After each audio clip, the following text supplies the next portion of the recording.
Luke's story about the visit of James in the home of Mary and Martha is almost guaranteed to stir up an argument.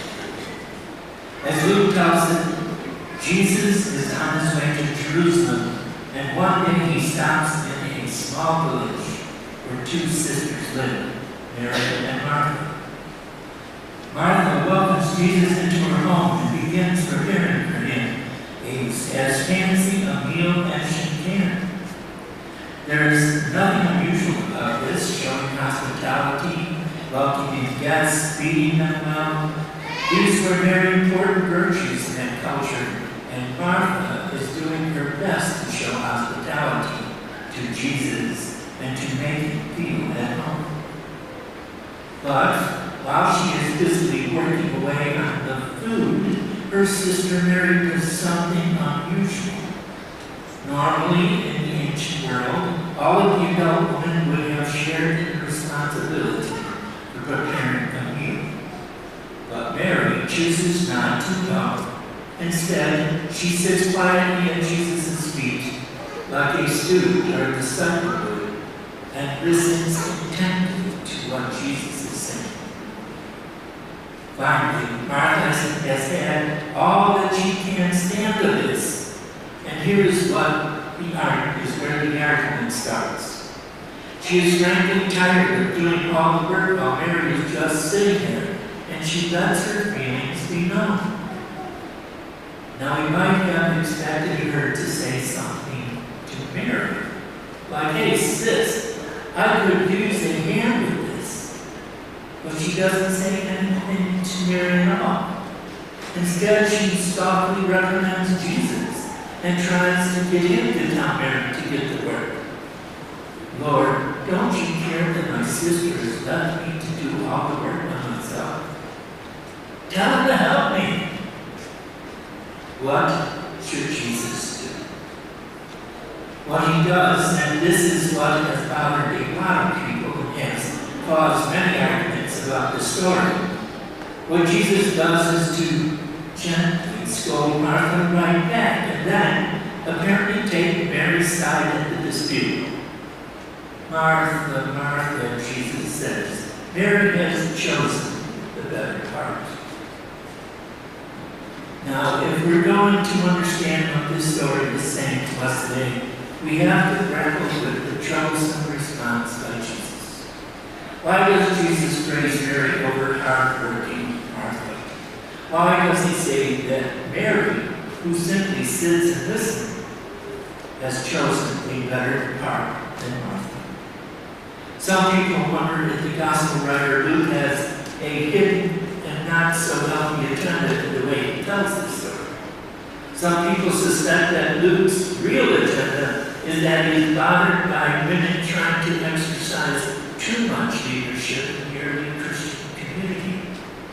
But no, this is not a story about resisting women's leadership. In fact, Mary, who sits at Jesus' feet in this story, is actually pictured in the posture of a disciple, the role normally reserved in that of only for men. So back to the question, why does Jesus praise Mary and defend her against Martha? Many think that Martha is so preoccupied with her chores that she has missed the deeper spiritual point. She is, they say, like so many religious people who spend all their time baking pies for the church family fest, or being a minister of care, or becoming a lector. They're really, really busy, but lack a devotional life. In their view, Jesus says to Martha, stop being so busily religious and start being more spiritual, like her. I do hear a lot of people say things like, "You know, I'm not into organized religion. I'm spiritual, but not religious." But I don't really believe that holds any water. The Christian faith is never an abstract, purely spiritualized thing. It always takes on a solid, active form. God did not write a dreamy Valentine in the cloud saying, "Hello world, I love God's love comes in the form of Jesus, who dwells among us and got involved in the messy details of our everyday life. He taught and healed, he touched and ate and died and rose back to God. Martha's cooking that meal that day was not trivial. Hospitality means that somebody has to boil the water and cut the onions. So, what does it mean, for example, for a parent to love a child? It's more than just feeling and or sentiment. Loving a child means touching her, teaching her how to tie her shoes and gently wiping them that drive blood away from the place that they've been hurt, and going to him in the middle of the night when he has a nightmare, and driving her to soccer practice, and grilling the hot dog that he asked for, and helping him with his math homework. Or again, I think about the members of the music ministry, the ministers of communion, the peace and justice ministry, the RCIA and RECA teams, the art and environment teams. I think about the woman who sees it as her ministry to launder the sheets every day for the beds of the homeless shelter, or the man who spends his Saturdays hammering nails and installing sheetrock on the habitat for humanity house. Busy work? I don't think so. It's the form that love and faith take. I cannot imagine Jesus saying to Christians who are emptying bedpans in the AIDS clinic, or baking bread for the soup kitchen, you are preoccupied with busy work. Leave the children, the needy, the ill, the lonely behind. Come sit and meditate for a while. Be spiritual, but not religious. This is the better part.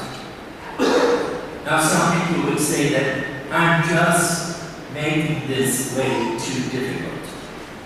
They point out that Mary and Martha's story concludes immediately after the parable of the Good Samaritan.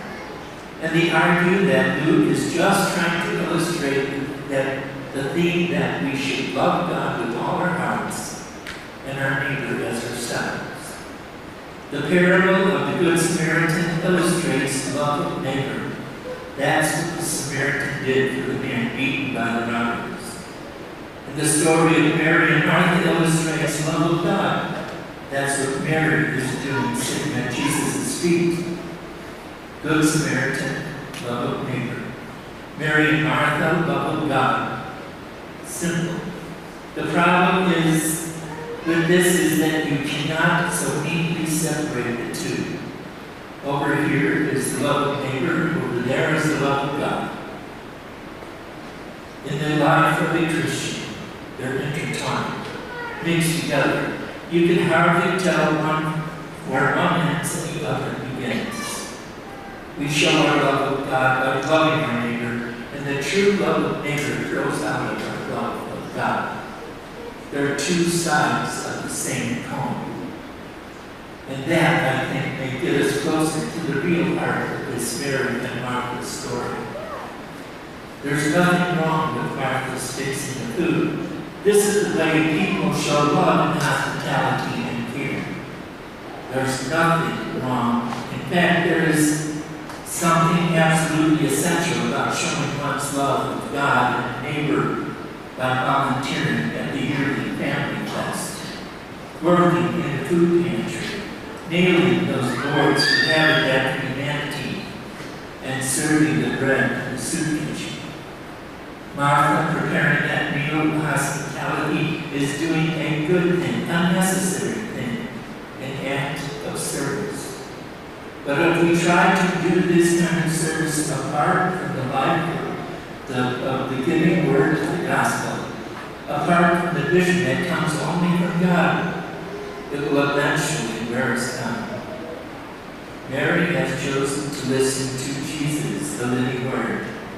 And if she is going to love God and love neighbor, if she is going to show hospitality to the stranger and care for the lost, then everything depends on hearing and trusting that word.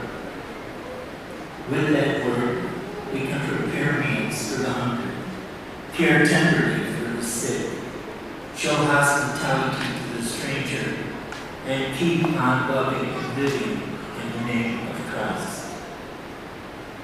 What did Mary hear at Jesus' feet? What is the word we hear from Jesus?